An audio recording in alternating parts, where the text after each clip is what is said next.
자, 하나 수정하겠습니다. 컴퓨터 역사 중에서 1세대 한번 봐보세요. 1세대, 2세대, 3세대, 4세대. 거기 표 나와 있는데요. 보시면 거기 3세대 때 가상기억장치라고 있죠. 네, 4세대가 가상기억장치 도입이네요. 네, 제가 찾아봤더니.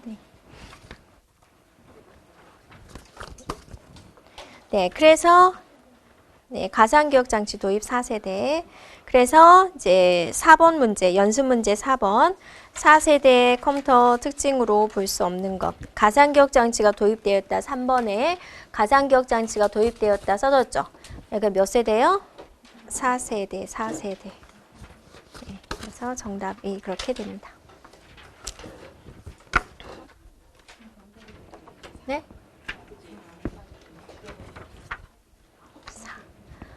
네, 되셨죠? 자, 이제 컴퓨터의 구성에 대해서 이제 천천히 살펴보도록 하겠습니다. 그래서 가장 중요한 중앙 처리 장치 CPU에 대해서 살펴보도록 하겠습니다. 자, CPU는요, C가 중앙, 센트럴입니다. P가 프로세싱, 처리하다. 네, 유닛, 단위, 장치가 됩니다. 그래서 중앙 처리 장치다. 다른 말로 CPU다라고 합니다. 네, 그래서 인간의 두뇌에 해당이 되는 가장 중요한 부분이고요. 모양은 어떻게 생겼냐면 거기에 그림처럼 생겼습니다. 그렇게요. 네, 그래서 여러분이 컴퓨터 본체를 뜯어보면 CPU는 보이지 않습니다. 네, 중요한 거기 때문에 여기가 CPU가 꽂혀져 있다. 여기가 꽂혀져 있다. 그럼 여기 또 덮개를 딱 막아놨어요. 이렇게요. 예, 그래서 이 중앙처리 장치는 다시 또 세 가지로 구분을 하게 됩니다. 제어, 연산, 레지스터로 구분이 돼요. 그래서 자, 이걸 또 기억을 해줘야지 되죠. 그래서 전체적으로 아웃라인을 이렇게 딱 잡아주고 중앙처리 장치 종류 세 가지 제어, 연산, 레지스터입니다. 네, 그리고 또 우리가 배우게 될 주기억장치, 롬과 램에 대해서 구성이 되어 있고, 네, 주변 장치는 입력이 있고 출력이 있고 보조기억이 있다. 세 가지에 대해서 살펴보면 되고, 또 시스템 소프트웨어는 이제 제어 프로그램과 처리 프로그램 이렇게 구분이 되어 있습니다. 그래서 여기 있는 세부적인 걸 이제 하나씩 우리가 들어가 보도록 하겠습니다. 그래서 이제 여러분이 이게 딱 머릿속에 일단 잡혀줘야지 되겠습니다. 네, 그러면 이제 첫 번째 CPU 속에 들어있는 제어 장치에 대해서 한번 살펴보겠다라는 거죠. 이렇게요. 그래서 그럼 제어 장치의 역할이 뭐냐? 말 그대로 제어한다라는 거죠. 컨트롤한다. 그러니까 우리가 이제 주차장에서 안내 요원이 이리 가세요, 저리 가세요 그런 식으로 하죠. 들어오지 마세요, 기다리세요. 이런 것들을 제어한다라고 하죠. 또 여러분 자녀분들이 안 좋은 길로 나가지 않도록 제어하는 역할도 엄마의 역할이 되는 거죠. 네, 그래서 제어 장치는 말 그대로 명령어를 인출하고 또 그걸 해석한 결과에 따라서 제어 신호를 보내는 장치가 됩니다. 그래서 CPU 속에 일어나는 모든 작업을 통제하고 관리하는 게 제어 장치의 역할이 됩니다. 그걸로 끝난 거예요. 네.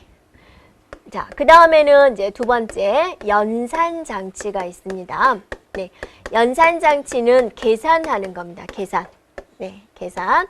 네, 무슨 계산하나요? 더하기, 빼기, 곱하기, 나누기 막 이런 것들 계산하고 또 and, or와 not 이런 거 계산하고 이런 거죠. 자, 이런 것을 계산 장치 중에서도 무슨 연산이라고 이야기를 하나요? 네, 이거를 산술 연산이라고 이야기를 하죠. 자, 이런 것들을 무슨 연산이라 그래요? 논리 연산이라고 하죠. 그래서 대표적으로 연산 장치는 우리가 약자로 ALU라고 합니다. 자, 이 A가 arithmetic, 산술이라는 뜻이고요. L이 logic 해서 논리라는 뜻입니다. U는 장치가 되는 것이고요. 이렇게 그래서 산술 연산과 논리 연산을 진행하는 장치가 바로 연산 장치다라고 합니다. 그 다음에 이제 세 번째로 이제 레지스터가 있죠. 네. 자, 레지스터의 역할은 무엇의 역할을 하는 거냐면 기억의 역할을 하고 있습니다. 네. 근데 여러분이 보니까 주기억 장치가 있어요. 주로 기억하는 장치가 있죠. 이미 얘가 있는데 레지스터도 기억하는 역할을 하는 건데요. 얘는 지금 어디 속에 있어요? 레지스터는? 그죠? CPU 내부에 있는 겁니다. CPU 내부에. 그래서 원래 CPU 내부에 이만한 장치 중에서 레지스터는 많은 부분을 차지하지 못합니다. 아주 조그만 부분을 차지하게 되는 거죠. 이렇게요. 네. 그래서 용량이 작아요. 네. 그래서 그리고 오래 기억하지 못합니다. 잠깐 기억하는 역할을 해주는 겁니다. 그래서 소규모의 데이터 기억 장치다라고 보면 되겠고, 특징은요 굉장히 빠릅니다. 네. 그래서 특징이 두 가지가 있는데 하나는 규모가 작다, 작다, 소규모. 근데 또 뭐다? 빠르다. 일시적으로 기억하는 겁니다. 네. 그래서 기억장치 중에서 가장 빨라요. CPU 내부에 있기 때문에. 네. 그래서 이제 예를 들어서 여러분이 어떤 연산을 하고자 하냐면 하나의 예로서 본다면 2 더하기 2 곱하기 2를 하고 싶다라는 거죠. 자, 여기서 뭐부터 계산해요? 그죠? 곱하기 1번을 계산해요. 그럼 얼마예요? 4예요. 그 4라는 걸 누가 기억하고 있을 거냐라는 거죠. 네. 기억을 한 다음에 그 다음에 어때요? 얘와 얘를 더해야 될 거 아니에요. 이럴 때 잠시 기억장치 하나 필요하겠죠. 이럴 때 필요한 게 레지스터다라는 거예요. 그 레지스터 종류는 굉장히 많이 있습니다. 하나 예를 보여준 거고요. 네. 그래서 레지스터는 CPU에 존재하는 CPU 내부에 있는 소규모지만 기억장치 중에서는 가장 빠른 장치, 주기억보다 더 빨라요. 네. 네. 그렇게 이제 이렇게 하면 되고요. 이제 자, 주기억 장치에 들어가도록 하겠습니다. 네. 네.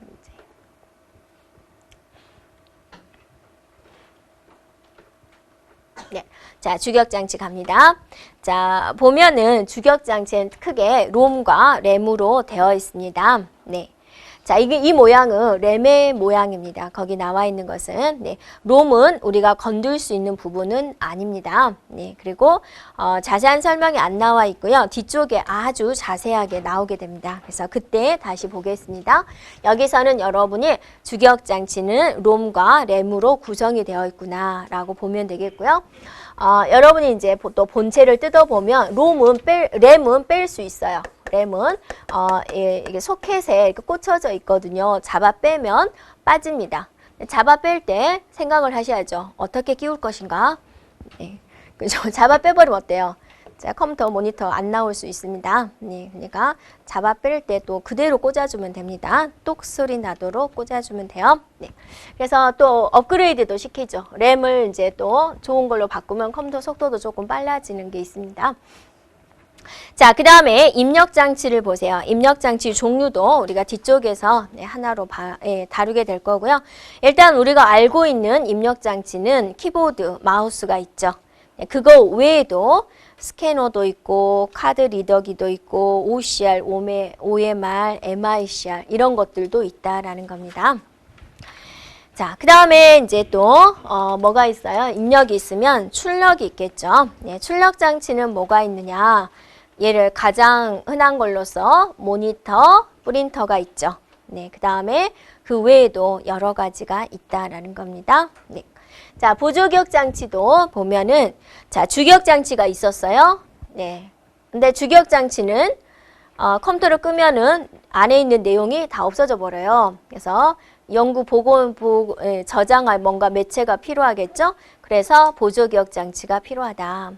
보조기억 장치는 일단 주기억 장치보다는 느리죠. 왜냐하면 컴퓨터 바깥쪽에 있잖아요. 그래서 가져오는데 좀 시간이 걸립니다. 그래서 여러분이 우리가 볼 때는 별반 차이가 없을 것 같지만 여러분이 키보드 입력하는 속도하고 네, CPU가 처리하는 속도하고는 굉장히 차이가 많이 나죠. 네, 그렇듯이 바깥에서 불러들이는 거기 때문에 보조기억 장치 속도는 느리다라는 겁니다. 그래서 이제 그런 것들 있죠. 여러분 들어본 거 뭐 있어요? 네, 하드디스크 있죠. USB 메모리 있죠. 또 SSD도 있을 겁니다. 네, 그렇게 한번 살펴보면 되겠고요. 자, 거기서 이제 버스는 기억을 해주면 되세요. 버스라는 것은 이제 뭐냐면, 자, 여러분이 이제 이게 CPU다라고 생각을 해보세요. 자, CPU 내부에 장치가 세 가지가 있었죠. 뭐 있었어요? 그죠? 제어 장치가 있었어요. 그 다음에 연산 장치가 있었어요. 그 다음에 레지스터가 있었어요. 이렇게요. 그러면 이 세 개의 장치는 서로 연결되어야 되죠. 네. 뭔가 선으로서 연결이 되어야 될 거예요. 이렇게. 그래야지 연산에 필요하다. 그럼 이 데이터를 또 이렇게 가져오는 게 필요하겠죠. 그래서 이 CPU 내부에 이런 길을 뭐라 그러냐면 내부 버스다라고 한다라는 거죠. 네. 그래서 또 바깥에는 뭐가 있냐면 주기억 장치도 있고요. 또 여러 가지 장치가 있죠. 그럼 여기도 어때요? 길이 있어야 되겠죠. 네, CPU 바깥에 있는 길을 우리는 외부 버스다라고 합니다. 네. 또 더 자세하게 버스를 나누는데요. 그것도 이제 뒤쪽에서 나오고요. 객관적인 거 지금 보여주고 있으니까요. 자, 소프트웨어입니다. 이제 소프트웨어는 두 가지로 구분을 하는데요. 시스템 소프트웨어와 응용 소프트웨어로 구분이 돼요. 자, 시스템 소프트웨어는 무엇을 의미하냐면 시스템을 다루는 소프트웨어예요. 네, 그래서 컴퓨터를 효율적으로 사용하기 위한 거고요. 사용자에게 편의를 제공하고 있는 운영체제가 대표적이에요. 그럼 우리 한 과목으로 운영체제를 다루게 되겠죠. 네, 그때 자세히 보면 되고 여기서는 뭐를 기억하시냐면 시스템 소프트웨어 중에 하나가 운영체제구나 라고 생각해 주면 되세요. 어떻게 하면 시스템을 효율적으로 다룰 수 있을까? 네, 그게 이제 시스템 소프트웨어가 됩니다.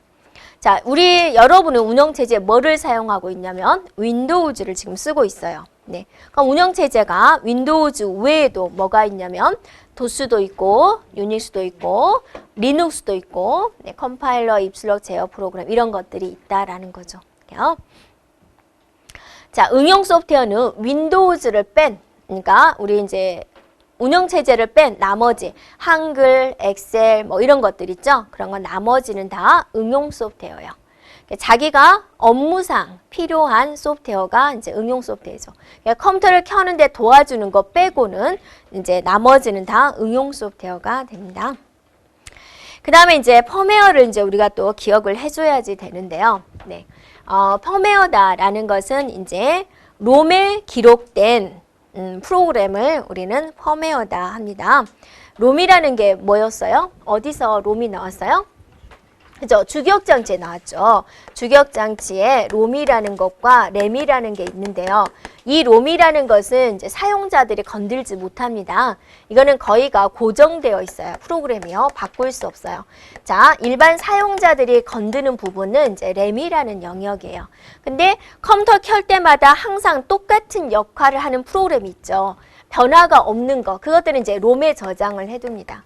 예를 들어서 여러분이 컴퓨터 켤 때마다 항상 우리 삼성 로고가 나와요. 앞에 우리 자는 제가 취소하고요. 네, 컴퓨터 뭐니 항상 삼성 로고가 나오는 그건 똑같죠. 컴퓨터 껐다 켜도 네, 그런 것들은 이제 롬에 저장을 해두는 거죠. 이렇게요. 네, 그래서 이 롬에 저장된 하드웨어를 제어하기 위한 마이크로 프로그램, 조그만 프로그램들을 우리는 펌웨어다라고 합니다. 그래서 이 펌웨어는 하드웨어와 소프트웨어의 중간자에 있다라는 것입니다. 네, 왜냐하면 이제 결론은 프로그램이니까 소프트웨어고 롬이라는 것, 이 롬이라는 걸 건드렸잖아요. 롬은 어때요? 하드웨어죠. 네, 그래서 하드웨어와 소프트웨어의 중간자다라고 하고 뭐가 저장이 되었느냐라는 거면 어떤 변경할 필요가 없는, 거의 변경이 없는 그런 핵심적인 소프트웨어를 롬에 저장을 해놓는다라는 거죠. 그래서 그거를 펌웨어다라고 합니다. 자, 그 다음에 거기서 이제 용어상으로 컴퓨터에 대한 특징을 본다면 정확해야 됩니다. 신속해야 됩니다. 대용량이어야 됩니다. 범용이어야 됩니다. 호환성을 가져야 됩니다. 이렇게 되어 있는데요. 먼저 거기 정확성에 보면은 GIGO가 나와 있어요. 그거를 기억을 해주면 되세요. 네. 그래서 GIGO가 뭐냐면 G는 가베이지, 가베이지가 뭐예요? 쓰레기예요. 네, 쓰레기가 들어가면 쓰레기가 나와요 라는 뜻이에요. 그러니까 여기 컴퓨터가 있는데 내가 여기서 쓰레기 같은 데이터를 집어넣으면 쓰레기 같은 결과가 나온다라는 거예요. 자, 올바른 데이터, 정확한 데이터를 집어넣으면 정확한 결과가 나온다 그거죠. 그럼 이 컴퓨터가 올바른 결과가 나오거나 또는 안 좋은 결과가 나온 것은 무엇에 의해서 결정이 된다? 입력되는 데이터에 의해서 결정이 된다. 입력은 누가 하는 거예요? 사람이 하는 거죠. 사람이. 네. 그래서 컴퓨터는 사람이 시키는 대로 한다. 라고 해서 수동성을 의미를 하게 되는 거고요. 또 정확성을 의미를 하게 됩니다. 그래서 GIGO 하면 두 가지를 생각을 하세요. 정확성이다, 수동성이다 라는 거죠. 여러분 자식을 보면서 너는 도대체 누구 닮았니? 라는 소리를 하죠. 누구 닮은 거예요? 네, 그죠. 자기 닮은 거예요, 자기. 네. 그죠. 이거입니다, 이거. 그죠. 너는 왜 맨날 잘못된 결과를 내놓냐? 너가 잘못된 데이터를 입력하기 때문에 그렇다라는 거예요. 네, 다 본인 탓이다라는 겁니다. 네. 자, 그 다음에 신속성, 연산 속도가 엄청나게 빠르죠. 대용량입니다. 많은 양의 데이터를 처리할 수 있습니다. 네. 범용입니다. 여러 가지 용도로 사용할 수 있죠. 워드도 하죠. 엑셀도 하죠. 이렇게. 자, 호환성입니다. 호환성이라는 것은 뭐냐면 A라는 컴퓨터에서 내가 작업한 것을 그대로 B라는 컴퓨터에서 가져가도 열려야 되는 거죠. 여러분 A라는 컴퓨터에서 엑셀에서 작업한 거를 B라는 컴퓨터에서 열려지죠. 그게 이제 호환성이 된다라는 겁니다. 근데 이제 여러분이 그 기계어가 있었죠. 프로그램 언어 중에서 저급 언어인 기계어는 호환이 되지 않아요. 그 기계에 맞는 언어이기 때문에 A라는 컴퓨터에서 작업한 거를 B라는 작업에서 안 돼요. 그럼 이거는 호환성이 없다라고 이야기를 하죠. 네. 네, 자, 연습 문제 살펴보도록 하겠습니다. 네. 다음 중 컴퓨터에 롬에 기록되어 하드웨어를 제어한다. 하드웨어 성능 향상을 위해서 업그레이드할 수 있는 마이크로 프로그램. 이걸 뭐라 그래요? 펌웨어다라는 거죠. 자, 2번입니다. 소프트웨어에 대한 설명으로 옳지 않은 것은 그랬습니다. 예, 소프트웨어란 컴퓨터를 이용하기 위해서 필요한 일련의 명령어들의 집합이다. 명령어의 집합을 소프트웨어라고 하는 거죠. 자, 두 번째, 오라클과 같은 데이터베이스 관리 시스템입니다. 그러니까 나중에 또 우리가 또 배웠네요. 네, 데이터베이스 관리 배웠죠. 네, 거기에 오라클이 하나의 관리 프로그램인데요. 그것도 응용 소프트웨어에 해당이 된다. 네, 시스템 소프트웨어는 응용 소프트웨어가 실행이 될 때 컴퓨터 하드웨어를 효율적으로 사용하도록 인터페이스, 어떤 통로 역할을 해준다. 자, 시스템 소프트웨어는 기능에 따라서 제어 프로그램과 무슨 프로그램이요? 처리 프로그램으로 나누어지게 됩니다. 제어와 처리 프로그램으로 나누어지게 됩니다. 네. 자, 3번입니다. 시스템 소프트웨어로서 알맞지 않은 것은 무엇일까? 자, 윈도우, 리눅스, 컴파일러 이게 다 시스템 소프트웨어의 종류입니다. 자, 워드 프로세서는 무슨 소프트웨어에 속할까요? 응용 소프트웨어에 속하죠. 네. 자, 4번의 그림을 한번 보세요. 네. 중앙 처리 장치 안에 ALU 연산장치죠? ALU 연산장치, 기억은 연산장치. 그 다음에 니은번에 보면 명령 레지스터, 번지 레지스터가 보이죠? 이거는 제어 장치에 해당이 됩니다.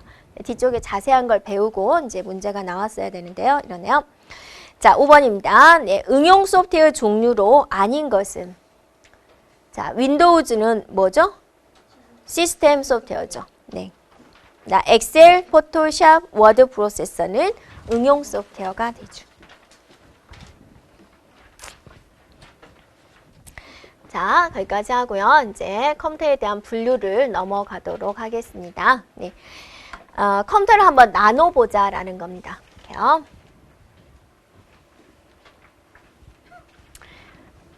자, 우리가 어떤 걸 나눌 때는 뭐가 필요하냐면 뭐가 필요할까요?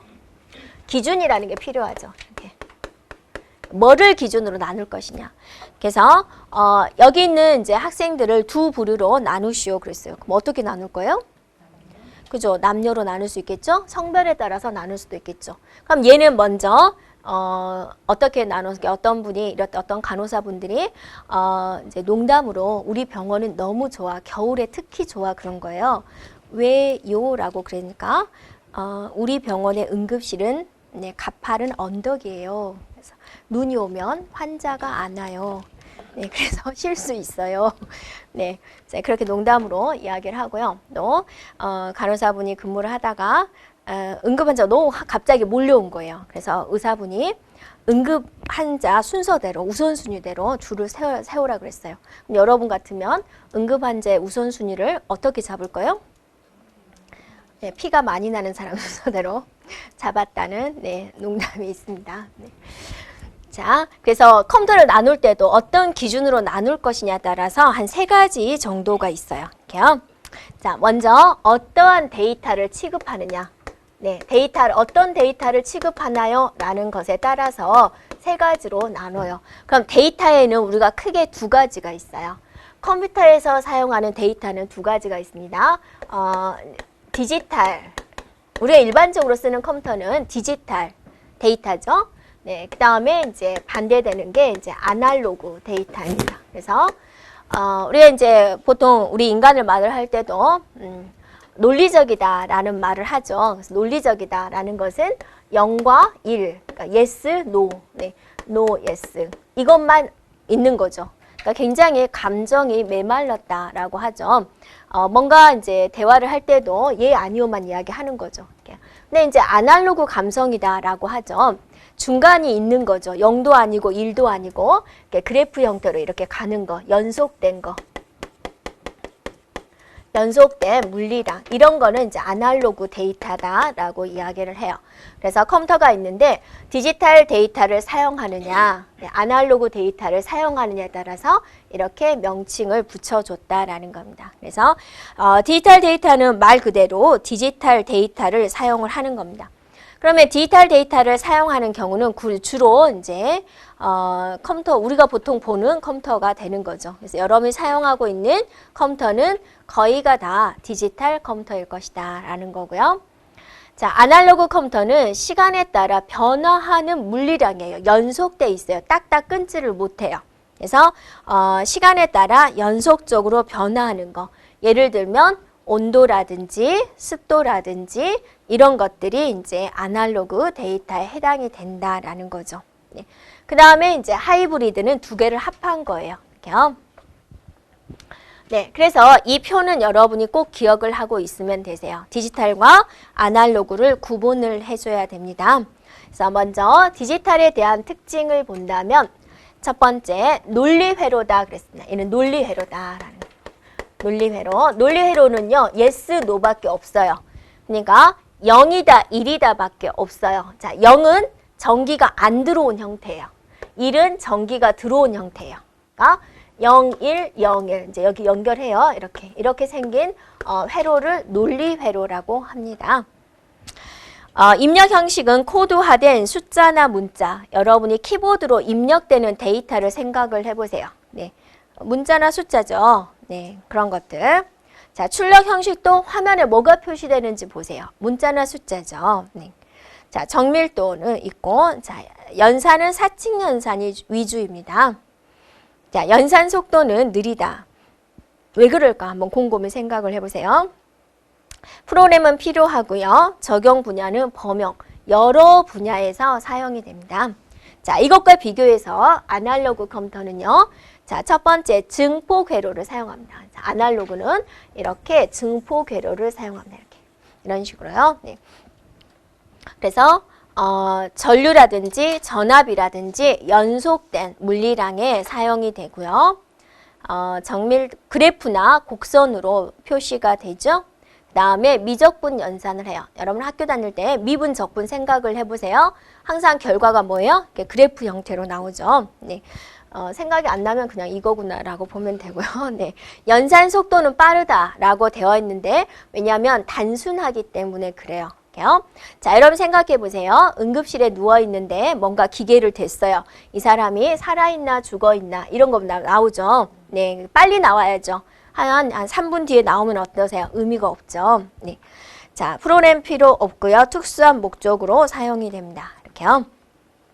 자, 여기서 조심할 거는 논리회로라는 거, 네, 숫자나 문자로 입력한다는 거, 사칙연산이라는 거, 연산 속도는 느리다라는 거, 이 부분을 이제 한 번 더 살펴보고요. 아날로그 컴퓨터는요, 증폭회로라는 거, 연속되는 물리랑 그래프, 그다음에 미적분 연산, 연산은 빠르다라는 거, 네, 한 번 더 살펴보면 되세요. 네, 그래서 이제 우리가 이제 보통 사진, 그림으로 그린다면, 시계를 가지고 그림으로 그린다면, 디지털은 3시입니다. 이렇게 보여주는 시계가 디지털 시계. 그 다음에 아날로그 시계는 이제 바늘로서 3시입니다.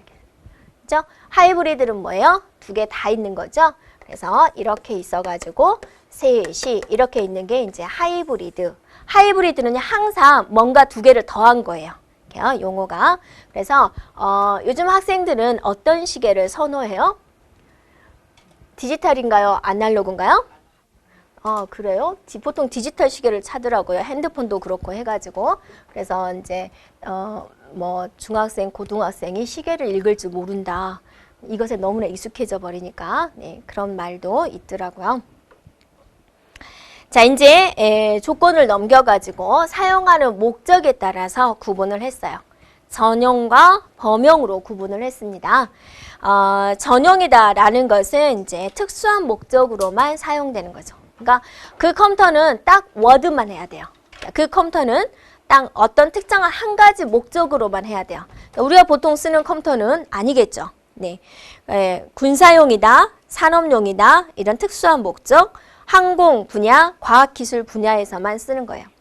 그러니까 자기가 또 전용 비행기가 있으신 분들은 좋겠죠. 네, 그런 특수한 목적으로 특수한 사람들만 쓰는 것이 전용 컴퓨터.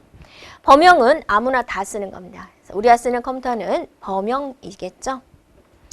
그 다음에 처리 능력에 따라서, 근데 여기서 이제 여러분이 기억할 것은 슈퍼컴퓨터를 기억을 해주면 되세요. 처리 능력이라는 것은 많이 처리하느냐, 빨리 처리하느냐, 또 늦게 처리하느냐, 적게 처리하느냐에 따라서 달라지게 된다라는 거죠. 슈퍼컴퓨터는 컴퓨터 중에서 가장 좋은 컴퓨터입니다.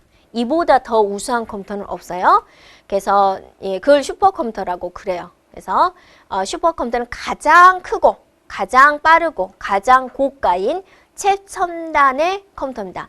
연산 속도가 엄청나죠. 어디에 사용이 되느냐? 자, 기상 예측에다가 이제 밑줄 치면 되세요. 자, 여러분이 우리 일기예보는 누가 계산하는 거예요? 슈퍼컴퓨터가 계산하는 거예요. 네. 그래서 우리나라에 몇 대 없습니다. 네. 몇 년 전에 딱 한 대였는데 점점 늘어나서 그래도 5손가락입니다. 일본은요. 네. 손이 좀 많이 있어요. 손가락 많이 있어요. 네. 그래서 네, 굉장히 고가고요. 얼마 정도 해요? 단위가? 네, 억입니다. 몇 억 이렇게요. 조까지 가군요. 네. 자, 그 다음에 대형 중형은 별로 중요하지 않습니다. 네. 뭘 설명하기 위한 거냐면 이거를 설명하기 위해서 대형 중형을 제가 써놓은 거고요. 일단 슈퍼컴퓨터를 기억을 해주고요. 기상 예측에 사용되는 컴퓨터, 슈퍼컴퓨터. 그 다음에 이제 2개는 안 중요하고 마이크로 컴퓨터로 넘어오세요. 네, 마이크로 컴퓨터에서는요, 자, 워크스테이션이다 라는 용어를 기억을 해주면 되는데요. 일반 컴퓨터는 데스크탑이에요. 우리가 쓰는 컴퓨터는 거의가 데스크탑입니다. 데스크가 뭔 뜻이에요? 책상이라는 뜻이죠. 책상. 탑은 뭐뭐 위에다. 책상 위에 올려놓고 쓰는 컴퓨터다 해서 데스크탑이라고 하는데 데스크탑보다 성능이 한 단계 좋은 것을 워크스테이션이라고 합니다. 또 몇 년 전에 또 한동안 워크스테이션 유행을 하다가 지금 이제 또 그냥 데스크탑으로 다 쓰고 있는데요. 워크스테이션의 주 목적은 뭐냐면 서버용으로 사용이 됩니다. 네. 그러니까 우리 회사의 컴퓨터가 이렇게 이제 100대가 있는데 이거를 이제 총 관리하는 컴퓨터가 있겠죠. 그걸 이제 우리는 서버다라고 합니다. 그래서 이 컴퓨터들을 다 이렇게 한꺼번에 해서 나갑니다. 그래서 어떤 컴퓨터에 좀 문제점이 있다, 서버가 나가서 그래요. 뭐 그런 이야기 들어보셨죠? 네, 그런 식으로 서버용으로 사용되는 이거보다 더 높은 단계를 워크스테이션이라 그럽니다. 자, 또 하나의 특징은 여러분이 얘는 RISC 마이크로 프로세서 칩을 사용을 하고 있습니다. 네. 그래서 두 가지를 기억해 주면 되고요. RISC라는 것과 서버라는 걸 기억을 해주면 되세요. 자, RISC도 뒤쪽에 나와요. 컴퓨터 구조가 이제 조금 이렇게 나오는데요. 이제 뒤쪽에서 자세히 되니까 그때 한번 더 보도록 하겠습니다. 그래서 이 두 가지를 기억을 해주면 되세요. 네. 자, 데스크탑은요, 이제 얘보다 한 단계 낮은 거겠죠? 그래서 일반적인 거고, 우리 이제 휴대용 컴퓨터를 보세요. 자, 휴대용 컴퓨터, 이제, 그죠? 별로 볼 것 없죠? 네. 자, 워크스테이션만 잘 기억해 주면 되겠습니다. 자, 그 다음에 이제, 거기서, 네, 처리 방식, 용어 정리를 한번 보세요. 아까 다뤘던 내용이 또 한 번 더 나오고 있죠.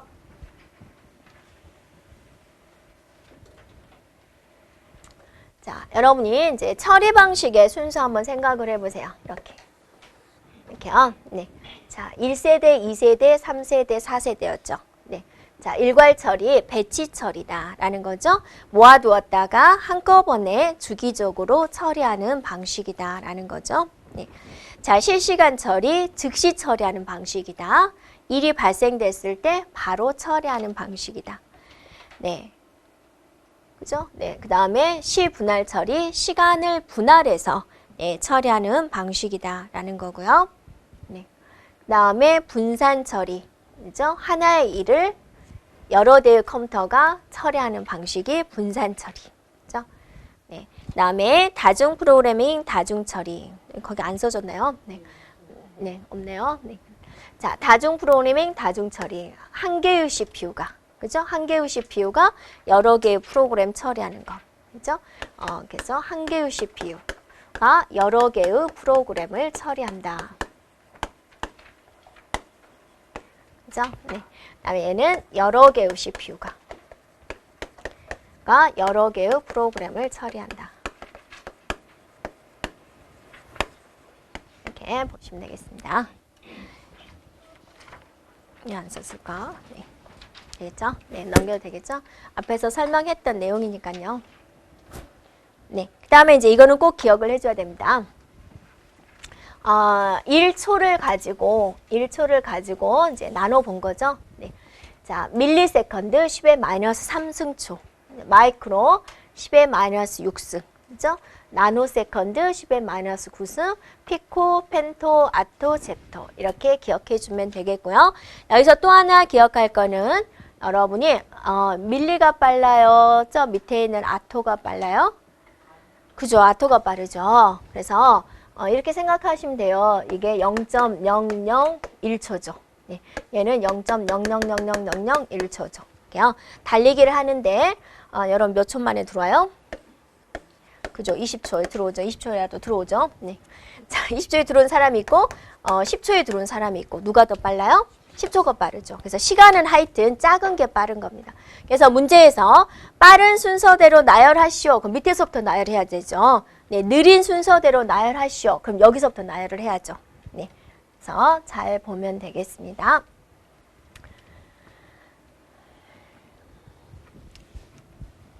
그 다음에 이거는요. 옆에 있는 건 뭘 의미하냐면 용량의 크기예요. 자, 이거는 뭐였어요? 시간이었습니다. 시간. 1초를 가지고 쪼개는 거였습니다. 이거는 이제 크기입니다. 크기. 자, 컴퓨터에서는 이제 단위가 뭐가 있냐면은요. 컴퓨터에서 쓰이는 단위가 비트라는 단위가 있습니다. 네. 그래서 비트는 딱 0과 1만 기억하는 거예요. 그러니까 0을 기억하든지 1을 기억하든지 이 하나 네모로 표시를 해가지고 얘가 0을 기억하든지 1을 기억하든지 둘 중에 하나만 기억하는 그 단위를 우리는 비트라고 합니다. 예를 들어서 1010이 있어요. 자, 몇 비트인가요? 4비트가 되죠. 이렇게 4비트. 4비트가 있어요. 이렇게 이야기를 하게 되는 거죠. 비트, 비트, 비트, 비트 이렇게 되는 거죠. 그러면 이제 여러분한테 또 이렇게 말을 했어요. 네.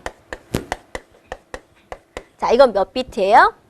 8비트죠. 근데 이제 점점 또 물어보면 뒤에가 이제 또 힘들잖아요. 그래서 인간이 조금 알아보기 쉽게 4개씩 쪼갰어요. 그래서 4개의 비트를 4비트를 보통 4비트 단위로 쪼개거든요. 4비트를 우리가 용어상으로 니블이다라는 명칭을 붙였어요. 그러니까 가장 작은 단위는 비트라는 용어를 붙였고, 그 다음에는 4비트가 모여 있는 것을 이제 니블이라는 단위를 붙였어요. 이렇게요. 네. 그 다음에 이제 중요한 3번이 뭐가 되냐면, 자, 8비트로 묶은 것을 우리는 뭐라 그러냐면, 바이트다라는 단위를 붙인 거예요. 이렇게요. 자, 바이트부터는 이제 드디어 이제 눈에 보이기 시작하는 부분입니다. 우리 인간들도 쓰는 거죠. 그래서 얘는 기준이 뭐냐면, 영어 한 글자. ABC 하듯이 영어 한 글자를 우리가 1바이트라는 기준을 잡아준 거죠. 영어나 숫자. 네, 숫자도요. 네. 한 글자는 우리가 1바이트다라는 명칭을 붙여줍니다. 그러면 한글은 좀 크기가 좀 다르죠. 네.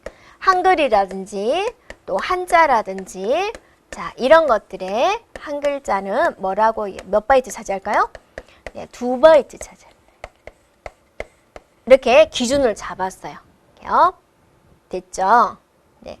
그러면 이제 예를 들어서 여러분이 네, 대한 1 그래서 대한 2로 할까요? 대한 2. 얘는 몇 바이트예요? 그죠? 5바이트가 되는 거죠. 이런 명칭을 붙였다고죠. 근데 이제 여기 바이트 단위는 이제 점점 커지는 거예요. 그래가지고 바이트가 1024개가 모였어요. 그거를 또 용어를 바꿔가는 거예요. 그래서 바이트가 1024개가 모였어요. 이렇게 1024. 1024는 어떻게 나온 숫자일까? 2를 10번 곱하면 돼요. 왜냐하면 이제 우리가 2의 배수를 많이 하게 되는데 왜 2의 배수를 하게 되냐면 컴퓨터는 0과 1이잖아요. 그게 몇 진수예요? 2진수죠. 거의가 이제 2의 배수, 이걸 다루게 된다라는 거죠. 그래서 1024라는 것은 2를 10번 곱하면 1024가 돼요. 그죠? 사실일까? 곱해보면 돼요. 그래서 저기서 중간에 멈추겠죠? 네. 암산이 안 돼서. 하여튼 2를 10번 곱하면 1024예요. 기억해주면 되세요. 2를 20번 곱하는 것은 우리가 메가라고 이야기를 해요. 메가. 2의 30승은 기가예요. 네. 2의 40승은 테라예요. 이렇게 기억을 해주면 되고요. 우리가 이제 이걸 이제 지금 현재는 이걸 좀 많이 쓰고 여기까지 쓰죠. 네. 자, 여러분 하드디스크 용량이 얼마입니까? 라고 또 외장 하드의 용량이 얼마입니까? 라고 말을 할 때 테라예요. 또는 뭐 500기가예요. 그런 이야기를 하죠. 그래서 여기서 있는 용량입니다. 몇 바이트를 저장을 할 수가 있느냐라는 거죠. 자, 내 외장 하드는 테라예요. 그럼 2의 40승 바이트만큼의 용량을 저장할 수가 있다라는 거고요. 근데 이제 이거를 계산하기 힘드니까 빨리빨리 계산을 할 때는 우리가 이제 약 1000이다라고 이야기를 해요. 예, 그러니까 10의 3승이다라고 이야기를 하고 정확하게는 2의 10승이다라고 합니다. 그럼 얘는 약 얼마일까요? 약 10의 6승이 됩니다. 30 변화시켜주는 거예요. 얘는 10의 9승 이렇게 되는 거죠. 그럼 예를 들어서 여러분이 한번 생각을 해보세요. 자, 이 바이트가 있어요. 그럼 읽기도 힘들죠. 10, 100, 1000만, 10만 해가지고 이 바이트가 있어요 라고 말하기 힘드니까 이걸로 빨리 계산을 하는 거죠. 세 자리 끊으면 킬로, 여기까지 하면 킬로죠. 여기까지 하면 메가죠. 여기까지 하면 기가죠. 여기까지 하면 테라죠. 그래서 얘는 1테라예요. 약 1테라예요 라고 우리가 빠르게 이야기를 한다라는 거죠. 그래서 빠르게 이야기할 땐 1000이라고 이야기를 하고 정확한 계산을 할 때는 1024로 계산을 하게 됩니다. 2의 10승. 네. 네, 그래서 이제 속도에서는 우리가 이제 뭐를 주로 기억을 해주면 되냐면 두 개를 기억을 해주면 되세요. 나노세컨드, 피코세컨드. 그래서 나노는 10의 마이너스 9승입니다. 자, 여기서 단위를 알고 있어야지 뒤쪽에 운영체제에서 시간 계산하는 문제가 나와요. 그때 단위를 바꿀 때 나노세컨드를 갭니다. 그래서 두 개의 단위는 이제 꼭 알고 있어야지 되겠죠.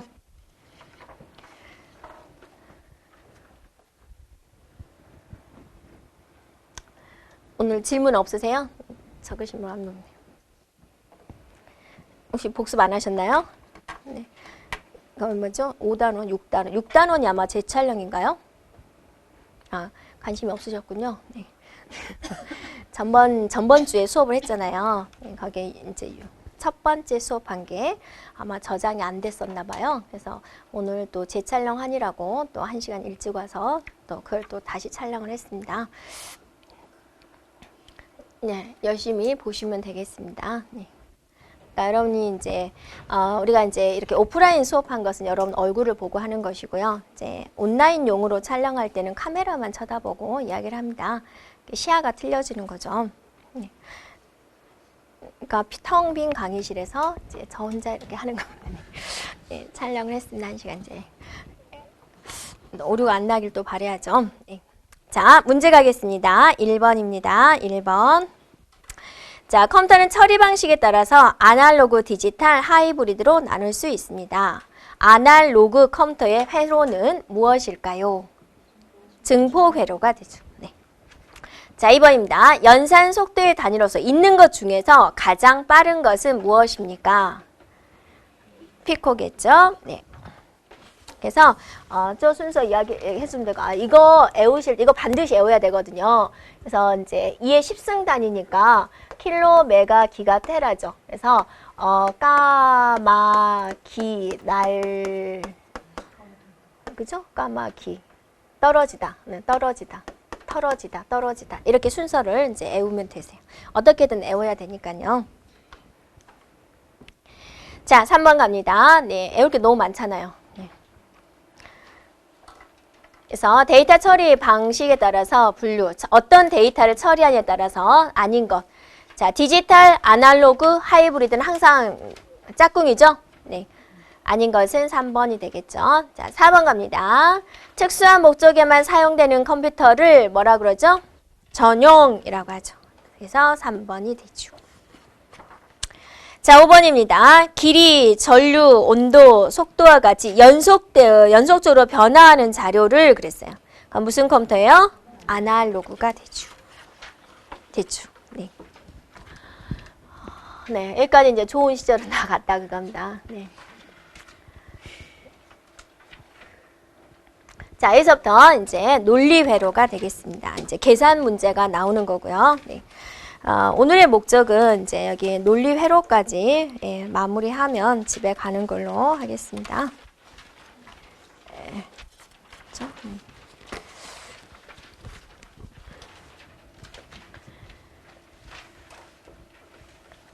그래서 이제 앞부분은 제가 진도를 조금 빨리 뺐습니다. 예, 그래서 여기다가 이제 집중을 해주면 되겠고요. 근데 이제 논리 회로 문제가 꼭꼭 한 문제씩 나오거나 어쩔 땐 또 안 나오는데요. 그 한 문제를 위해서 이제 우리가 해야 되는 부분이고, 다른 것은 좀 암기가 가능한데 얘는 절대로 암기가 아닙니다. 이게 수학으로서 이해가 많이 필요한 부분입니다. 그래서 첫 번째 이제 부울이라고 나왔죠. 부울. 부울 대수가 나오는데요. 이 부울이라는 사람이 만들었습니다. 그래서 자기가 대수를 붙인 거죠. 대수가 뭐예요? 대신 숫자를 표시한다라는 겁니다. 그래서 예를 들어서 여러분 방정식에서 x 더하기 3은 10이에요. 그랬어요. x는 얼마예요? 7이죠. 이 x가 이 7을 대신하는 수잖아요. 이게 이제 방정식에서 이제 이런 게 이제 대수의 개념이 됩니다. 그리고 얘는 이게 이렇게 돼 있는데, 자, 1이 들어왔어요. 1이라는 것은 전기가 들어왔다라는 겁니다. 0이라는 것은 전기가 안 들어왔어요를 의미를 해요. 자, 전기가 들어왔어요. 전기가 나갔어요. 이거는 이제 아무나 할 수 있다라는 거죠. 근데 전기가 들어왔는데 전기 안 들어온 것처럼 0으로 표현을 하고 싶다라는 거예요. 어떻게 표현을 할 것이냐라는 거죠. 네. 여기에 많은 회로가 이제 들어가게 되는 거죠. 네. 그래서 여기서는 여러분 기억할 것이 뭐냐면, 부울이라는 사람이 만든 대수에서는 나올 수 있는 숫자가 0 아니면 1이에요. 0일 외에는 절대로 나올 수 없어요. 또 자기 자신이 나오거나 자기 자신의 반대가 나오거나 네, 이렇게 해주면 됩니다. 하여튼 이것의 결과도 0, 1, 0이나 1 둘 중에 하나죠. 그래서 참 또는 거짓으로 판단하는 데 사용되는 겁니다. 논리 회로를 간략화해서 표현할 때 쓰는 것이고요. 기본 부울 대수식은 이러한 것들이 있습니다. 네. 그러면 이제 우리가 한번 살펴보도록 할 건데요. 기본 공리를 한번 보세요. 자, 기본 공리를 잘 알면 뒤에 간략화시킨다든지 그런 것들을 모두 처리할 수 있습니다. 자, 일단 여러분이 생각할 것이 A라는 것은 0이 되거나 또는 뭐가 될 수 있다고요? 1이 될 수가 있다라는 거죠. 0이다, 1이다라는 거죠. 그럼 이제 이런 것들에 대한 연산을 해보자라는 거죠. 0 and 0은 무엇일까라는 건데요. 물론 뒤쪽하고 조금 복합적으로 이루어지는 건데요. 이 연산은 우리가 이제 and 연산에 사용되는 것으로서 여기 양쪽에 있는 데이터 있죠. 이게 둘 다 1이면 둘 다 1이면 결과가 1이에요 라는 조건이 있어요. 그러니까 예를 들면은 0 and 0이 있겠고 0 and 1이 있겠고 1 and 0이 있겠고 1 and 1이 있겠죠. 이렇게. 자, 둘 다 1일 때만 결과가 1이고 얘네들은 다 결과가 0으로 나온다라는 겁니다. 이렇게요. 그래서 이런 표시가 있고요. 네. 그 다음에는 이제 뭐가 있냐면 자, 이렇게 해볼까요? 네모, 오와 이게 있습니다. 이거는 이제 우리가 보통 오와라고 표현을 하는데요. 하나라도, 둘 중에 하나라도 1이면, 자, 하나라도 1이면 결과가 1입니다. 예를 들면 0, 5와 0이 있겠고 0, 5와 1이 있겠고 1, 5와 0이 있겠고 이렇게 있겠죠. 자, 양쪽에 하나라도 들어가 있으면 이 부분이 이건 결과가 뭐가 되죠? 1이 된다 그죠. 1이 아니면 얘는 뭐겠습니까? 0이 되겠죠. 이걸 먼저 알고 있어야 된다라는 겁니다. 자, 이게 AND 조건, OR 조건입니다. AND는 양쪽이 1일 때만 1이고요. 네, OR는 둘 중에 하나만 1이어도 결과가 1이다라는 겁니다. 네. 자, 그러면 이제 여러분이 0 and 0은 얼마예요? 0이겠죠. 네, 거기서 그거 표현을 해준 겁니다. 네, 1 and 1은 얼마예요? 1이겠죠. 자, 0, 5와 0은 얼마예요? 0. 1, 5와 1은 얼마예요? 1이겠다. 그죠. 그 다음에 교환 법칙이 가능하다라는 거죠. 이거나 0 and 1이나 똑같이 1, 0이다라는 거죠. 네. 그 다음에 이거나 이거는 똑같이 1이다라는 거죠. 네. 이 개념을 먼저 알고 들어가자라는 겁니다. 자, 그러면 이제 법칙을 만들었어요. 자, 법칙이라는 것은 이제 이 사람이 정해 놓은 건데요. 한번 살펴볼까요? 자, 교환 법칙이 가능합니다라는 거죠. 네. A 더하기 0이나 0 더하기 A는 같아요. 그럼 이제 결과를 내세요. 이거는 과연 무엇일까? A, O와 이제 여기서 이제 더하기는 다 OR을 의미합니다. 수학에서 더하기가 아니라 부의식이기 때문에 OR 조건으로 여러분이 생각을 하세요. 네, 그럼 뭘 것 같습니까? 결과가. 자, A는 0 아니면 1이 나온다 그랬죠. 네, 0이 될 수도 있고 1이 될 수도 있죠. 두 가지 상황을 다 생각해 보세요. 0, 5와 0은 뭐예요? 0이죠. 1, 5와 0은 뭐예요?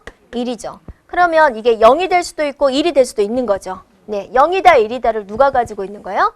A가 가지고 있는 거죠. 그래서 결과는 A다라는 거죠. 그래서 0, 5와 0은 A, 5와 0은 A예요 라고 이제 계산식이 나와야 된다라는 거죠. 자, 하나만 더 해볼까요? 네. 자, 그러면 이걸 한번 생각을 해보세요. A and 0이나 0 and의 교환법칙 성립하는 거죠. 얘는 뭘까? 자, A가 가지고 있는 거 뭐죠? 0, 1. 0과 0의 and는 0이죠. 1과 0의 and는 뭐예요? 0이죠. 항상 뭐예요? 0이에요. 이렇게 되는 거죠. 이렇게요. 네, 그래서 이 결과치를 한번 살펴보도록 하겠습니다. 저희가 쉬었다가 진행하도록 하겠습니다.